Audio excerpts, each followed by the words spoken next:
और 70 के मोदी जी की 70 कहानी अब हम आपको दिखाने जा रहे हैं।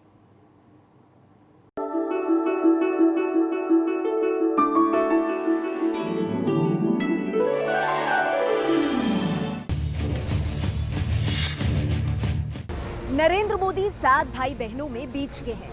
नरेंद्र मोदी से बड़ी एक बहन और 2 भाई हैं। नरेंद्र मोदी से छोटे 2 भाई और एक बहन है। शारदाबेन नरेंद्र मोदी से बड़ी है। उसके बाद सोम भाई और अमृत भाई आते हैं। नरेंद्र मोदी से छोटे हैं प्रहलाद भाई। उसके बाद बसंती बेन और पंकज मोदी आते हैं।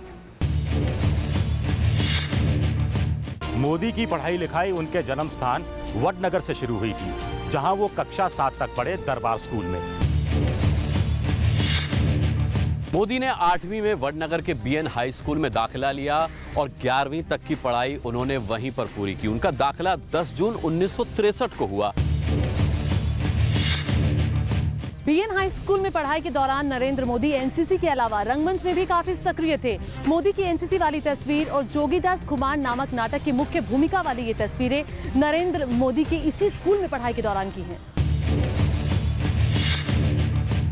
वडनगर में पढ़ाई के दौरान ही मोदी राष्ट्रीय स्वयंसेवक संघ यानी आरएसएस से भी जुड़े और बाल स्वयंसेवक के तौर पर संघ की शाखाओं में जाते रहे। मोदी ने 11वीं की परीक्षा 1967 में दी और उसमें उत्तीर्ण होने के बाद उन्होंने मेहसाणा जिले के विश्वनगर शहर के एमएन कॉलेज में दाखिला लिया। मोदी ने यहाँ प्री यूनिवर्सिटी में दाखिला लिया। उसे आज के दौर में हम 12वीं कक्षा के रूप में समझ सकते हैं। विसनगर के साथ मोदी का गहरा संबंध रहा है। दरअसल विसनगर मोदी का ननिहाल हुआ करता था। मोदी 1967-68 के सत्र में प्री साइंस की परीक्षा नहीं दे पाए क्योंकि उनकी हाजिरी कम थी। दरअसल यही वो वक्त था जब मोदी घर छोड़कर गुजरात के अहमदाबाद, राजकोट समेत देश के अलग अलग हिस्सों में भटकते रहे थे अपनी आध्यात्मिक यात्रा के तहत। ऐसे में मोदी 1968-69 के सत्र में प्री साइंस की परीक्षा दे पाए, जहां पहले सत्र में उनकी हाजिरी 61 दिन की थी तो दूसरे में 89 दिन की हाजिरी थी। मोदी ने मार्च-अप्रैल 1969 में प्री साइंस की परीक्षा दी, जिसमें फिजिक्स, केमिस्ट्री, मैथ्स, बायोलॉजी के अलावा अंग्रेजी का भी पर्चा था। मोदी विज्ञान से जुड़े पर्चों में तो बहुत अच्छे नंबरों से पास हो जाया करते थे, लेकिन अंग्रेजी में उन्हें ग्रेस मार्क मिलता था। उन्हें एक बार 5 नंबर का ग्रेस मार्क भी दिया गया था। अब तक कौन जानता था कि मोदी एक दिन प्रधानमंत्री बनकर के पूरी दुनिया में अंग्रेजी में धमाकेदार भाषण देंगे। जिस एमएन कॉलेज से नरेंद्र मोदी ने पढ़ाई की, उसी एमएन कॉलेज से आनंदीबेन पटेल ने एमएससी किया। शंकर सिंह वाघेला भी उसी कॉलेज से पढ़े। वाघेला मोदी से पहले वहां पढ़े थे। और इसी तरह एमएन कॉलेज गुजरात का एक ऐसा कॉलेज बन गया जिसने राज्य को 3 मुख्यमंत्री दिए। एमएन कॉलेज से 1969 में प्री साइंस की परीक्षा में कामयाबी के बाद मोदी एक बार फिर अहमदाबाद आए। यहाँ आकर वो अपने मामा बाबूलाल हरगोविंद दास मोदी की कैंटीन में काम करने लगे, जो शहर के गीता मंदिर इलाके में गुजरात स्टेट रोडवेज के बस अड्डे में थी। कैंटीन में काम करने के दौरान ही नरेंद्र मोदी और अंबालाल कोष्ठी का परिचय हुआ। कोष्ठी उस समय शहर के मणिनगर इलाके के कांकरिया वार्ड के जनसंघ के महामंत्री थे। कोष्ठी ही नरेंद्र मोदी को जनसंघ के भवन लेकर गए, जहां पर मोदी का परिचय तत्कालीन प्रमुख प्रचारकों से हुआ। इनमें उस समय के प्रांत प्रचारक वकील साहिब भी शामिल थे। मोदी संघ से जुड़ाव के अपने शुरुआती वर्षों में विश्व हिंदू परिषद में भी सक्रिय रहे थे। उस समय वो अहमदाबाद शहर के जमालपुर इलाके में जगन्नाथ मंदिर के सामने की एक इमारत के कमरे में रहा करते थे। ऊपर वो रहते थे और साथ ही साथ विश्व हिंदू परिषद का दफ्तर भी हुआ करता था। वीएचपी का काम करते हुए ही मोदी ने गौ सेवा के काम की भी शुरुआत की। अहमदाबाद शहर के पान और किराना की दुकानों में उन्होंने गायों की देखभाल के लिए दान पेटियां रखना शुरू किया और उन पेटियों से पैसा इकट्ठा करने के लिए वे खुद ही साइकिल से घुमा करते थे। अहमदाबाद आकर मोदी ने अपनी बीए की पढ़ाई पूरी करने की एक बार फिर से ठानी और ऐसा हुआ संघ के गुजरात प्रांत प्रचारक वकील साहब और विश्व हिंदू परिषद के संस्थापक सदस्य और संस्कृत के विद्वान शास्त्री जी की प्रेरणा से।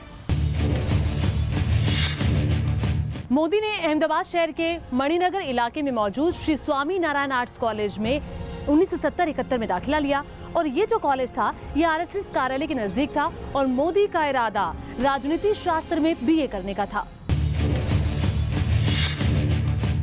लेकिन मोदी की बीए करने की आस यहाँ से भी पूरी नहीं हो पाई। महज 86 दिन ही वो कॉलेज जा सके और उसके बाद उन्होंने यहाँ से पढ़ाई छोड़ दी। लेकिन खास बात यह है कि इस कॉलेज की प्रवेश पुस्तिका में मोदी की जन्म तारीख 29 अगस्त 1949 दर्ज की गई है। मोदी का पसंदीदा भोजन खिचड़ी है और मिठाई के तौर पर वो सुखड़ी के शौकीन हैं। मोदी कॉलेज की पढ़ाई छोड़कर एक बार फिर देश के अलग अलग हिस्सों में भटके, जिसमें हिमालय यात्रा भी शामिल है। मोदी केदारनाथ के पास गरुड़ चट्टी में रहे और साथ ही कोलकाता के बेलूर मठ भी गए रामकृष्ण आश्रम में बतौर साधु बनने के लिए।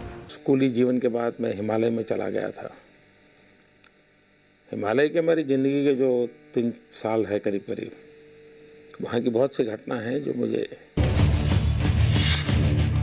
मोदी इस दौरान 1971 में सिर्फ एक दिन के लिए अपने घर वडनगर आए, अपनी मां हीराबा और बहन बसंती से मिलने, और अगले ही दिन वो वापस अहमदाबाद लौट गए।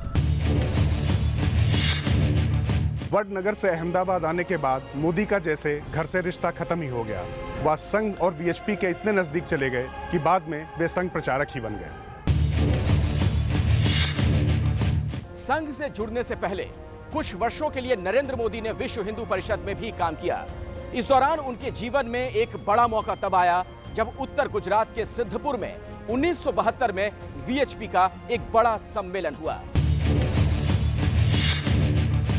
सिद्धपुर में हुए सम्मेलन में तत्कालीन संघ प्रमुख माधवराव सदाशिवराव गोलवलकर उर्फ गुरुजी का आना हुआ। यहीं पर पहली बार चारों शंकराचार्यों को एक मंच पर जुटाया गया। इस कार्यक्रम के दौरान ही जहां नरेंद्र मोदी की गुरुजी के साथ घनिष्ठता हुई, वहीं नरेंद्र मोदी की संगठन क्षमता की भी धाक जमी। दरअसल सिद्धपुर में वीएचपी के सम्मेलन के दौरान मोदी वकील साहब के साथ कार्यक्रम की व्यवस्था करने में लगे रहे।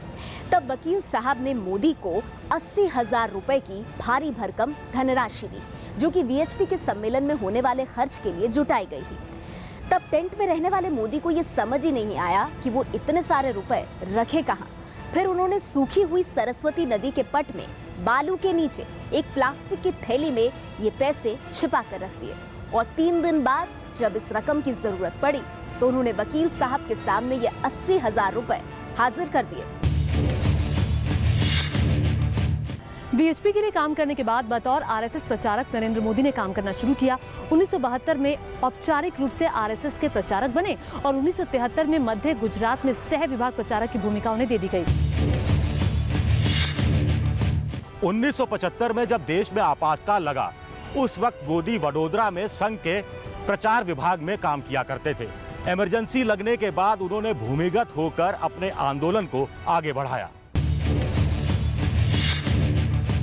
इमरजेंसी के दौरान मोदी ने सरदारों जैसा गेटअप भी बनाया, जो तस्वीर काफी मशहूर हुई।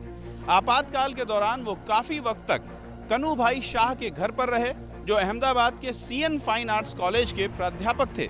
इमरजेंसी में श्रीमती इंदिरा गांधी ने जब देश के लोकतंत्र पर ताले लगा दिए थे और लोकतंत्र के लिए एक संघर्ष चलता था, मेरी आयु तो बहुत छोटी थी, लेकिन उस समय मुझे समाज के बहुत लोगों से मिलने का अवसर मिला। उसने मुझे एक एक्सपोजर पे दिया, वाइड रेंज थिंकिंग प्रोसेस दिया। आपातकाल खत्म होने के बाद मोदी के पास संघ के संभाग प्रचारक की जिम्मेदारी आई, जिसके तहत उन्हें मध्य और दक्षिण गुजरात में संघ कार्य आगे बढ़ाने का दायित्व सौंपा गया। और शायद चुनौतियां ही हैं जिसके कारण मुझे और अधिक मेहनत करने का और अधिक काम करने का अवसर मिल जाता है।